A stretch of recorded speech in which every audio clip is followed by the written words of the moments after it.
तर लाडक्या बहिणींसाठी अति महत्त्वाचा व्हिडिओ राहणार आहे बघा। लाडकी बहीण योजनेची जी काही केवायसी आहे ती आता ऑनलाईन सुरू झालेली आहे आणि तुम्ही आपल्या मोबाईलवरून सुद्धा ही केवायसी करू शकता। आता कशी करणार, तुम्हाला कशा प्रकारे ऑप्शन निवडायचे आहेत, तुम्हाला कुठलीही चूक न करता आपली केवायसी सक्सेसफुल कशी व्हावी यासाठी हा व्हिडिओ तुम्ही शेवटपर्यंत नक्की बघा। तुम्हाला जे काही दुरुस्ती करायची आहे ते कशी करायची संपूर्ण या व्हिडिओमध्ये मी सांगणार आहे। नवीन ऑप्शन आलेला आहे, करेक्शन करायचं आहे, त्याचबरोबर एडिट करून आपल्याला जे काही आपल्या चुका झालेल्या आहेत मागं ते चुका आपल्याला आता इथं दुरुस्त करता येणार आहे। आता हे गोष्ट लक्षात घ्या की हे जे काही ऑप्शन आलेलं आहे, हे जे काही पोर्टल सुरू झालेले आहे ते फक्त त्याच बहिणींसाठी झालेलं आहे ज्यांची की केवायसी चुकलेली होती। आता मी असं का सांगत आहेत, कारण की दुसरं ऑप्शन दिलेलं नाही, दुसऱ्या कुणासाठीही त्यांनी हे ऑप्शन दिलेलं नाही आहे। ज्यांचे नावं ज्यांची ई केवायसी चुकली होती त्यांची जी काही नावं आहेत त्याप्रमाणेच हा डेटा तयार करण्यात आलेला आहे। आणि आता तुम्ही जर यावर क्लिक करून केवायसी करण्याचा प्रयत्न करत असाल तर त्यामध्ये स्पष्ट सांगण्यात येते की ही जी केवायसी आहे ती फक्त ज्यांची केवायसी चुकलेली आहे त्यांच्यासाठीच आहे। मी तुम्हाला संपूर्ण माहिती सांगतो आणि दाखवून सुद्धा देतो। आपण मोबाईलवरून आपली एक केवायसी सुद्धा करून दाखवून देणार आहे। तर व्हिडिओ संपूर्ण बघा। नमस्कार, मी देवानंद गव्हांदे आणि आपण बघत आहात टेक्निकल मराठाजी।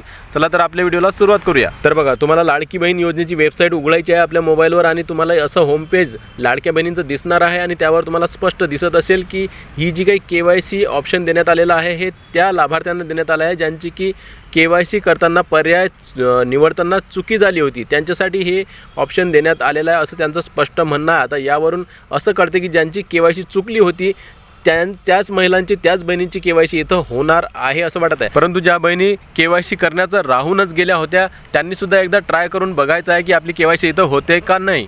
जर नाही झाली असेल तर तुमच्यासाठी सुद्धा ऑप्शन येणार आहे, घाबरायचं कारण नाही, टेन्शन घ्यायचं कारण नाही। तर बघा, अशा प्रकारे तुम्ही होम पेजवर आल्यानंतर तुम्हाला सर्वात आधी जी सूचना दिसत आहे की ही जी केवायसीची ऑप्शन आहे हे फक्त त्याच महिलांकरिता आहे, त्याच लाभार्थ्यांकरिता आहे ज्यांची की ही केवायसी चुकलेली होती। त्यावर क्लिक करायचं आहे आणि त्यावर क्लिक केल्यानंतर तुमच्यासाठी असा सरफेस समोर येतो आणि इथं तुम्हाला तुमचा आधार कार्ड क्रमांक, कॅप्चा कोड टाकण्याचा ऑप्शन दिसत आहे। तर तुम्हाला सर्वात आधी इथं तुमचा आधार क्रमांक टाकायचा आहे। आधार क्रमांक व्यवस्थित रित्या तुम्हाला टाकायचा आहे, चुकला नाही पाहिजे। त्याचनंतर इथं जो काही कॅप्चा इथं तुम्हाला हा नंबर दिसत आहेत, हे जे नंबर आहेत जसेच्या तसेच या साईडचे जे बॉक्स आहे त्या बॉक्समध्ये टाकायचं आहे। जर तुमचा कॅप्चा कोड वगैरे चुकला तर पुन्हा इथं रिफ्रेश करण्याचं बटन आहे, तिथं रिफ्रेश केल्यावर पुन्हा तुम्हाला आधार क्रमांक टाकून कॅप्चा कोड इथं टाकता येतो। तर आधार कार्ड आणि कॅप्चा कोड टाकल्यानंतर खाली इथं तुम्ही बघू शकता की जे काही आधार प्रमाणीकरणासाठी जी काही संमती आहे ते इथं सांगितलेली आहे आणि एक प्रमाणे हे सहमती पत्र आहे। तर यामध्ये तुम्हाला जे डाव्या हातावर तुमच्या जे काही गोल निशाण दिसत आहे इथं मी सहमत आहे यावर तुम्हाला क्लिक करायचं आहे। जे उजव्या हातावर जे गोल चिन्ह दिसत आहे त्यावर क्लिक करायचं नाही आहे, तर डाव्या हातावर मी सहमत आहे यावर क्लिक करायचं आहे। त्यानंतर खाली OTP पाठवा या बटनावर क्लिक करायचं आहे आणि जसं तुम्ही या बटनावर क्लिक करसाल तर तुम्हाला तुमच्या जो काही रजिस्टर नंबर आहे, तुमचा मोबाईल नंबर, त्या फोनवर तुम्हाला OTP येणार आहे आणि तो OTP तुम्हाला हे जे काही डब्बे दिसत आहेत त्या डब्यांमध्ये टाकायचा आहे आणि त्यानंतर सबमिट बटनावर खाली जे बटन दिसत आहे तुम्हाला भगव्या रंगाचं त्यावर क्लिक करायचं आहे।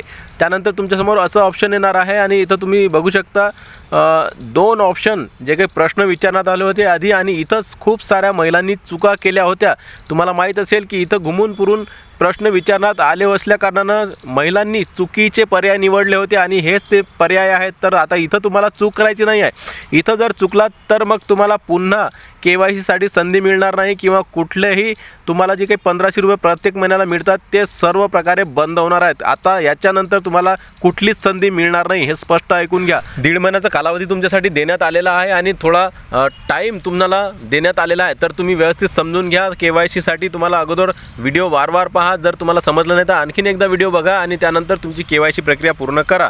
आता इथं तुम्ही बघू शकता प्रश्न दिलेले आहेत आणि हेच असेच प्रकारचे प्रश्न घुमून फिरून याआधी सुद्धा विचारण्यात आले होते, परंतु आता इथं त्यांनी हे जे काही प्रश्न आहेत हे थोडे सरळ केलेले आहेत आणि ह्या प्रश्नांचं उत्तर आता तुम्हाला व्यवस्थित द्यायचं आहे। इथं चूक करायची नाही आहे कारण की इथंच खूप साऱ्या बहिणी चुकल्या होत्या।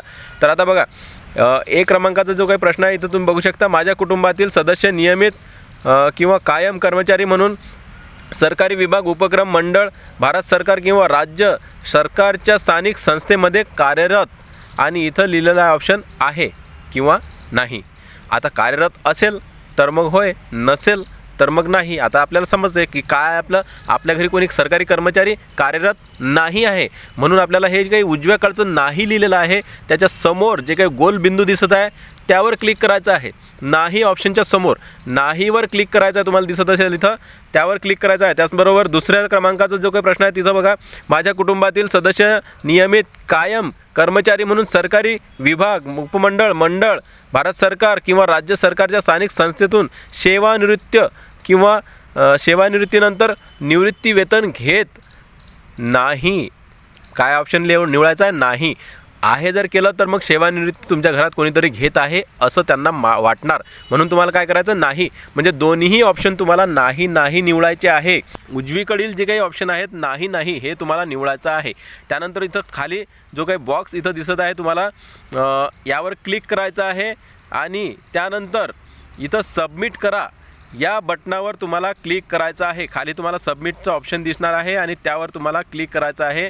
जसं तुम्ही क्लिक करसाल तसंच तुम्हाला इथं हिरव्या रंगामध्ये लिहून येणार की तुमची KYC जी काही प्रक्रिया आहे, पडताळणी आहे, ही यशस्वीरित्या पूर्ण झालेली आहे. तर अशा प्रकारे तुमची KYC तुम्ही करू शकता आणि व्यवस्थितरित्या व्हिडिओ समजून घेतल्यानंतर तुम्ही ही KYC करून घ्यावी. आता हा व्हिडिओ जर तुम्हाला आवडला असेल तर नक्की चॅनलला सबस्क्राईब करा. तर भेटूया पुन्हा नवीन एका व्हिडिओमध्ये. तोपर्यंत जय महाराष्ट्र.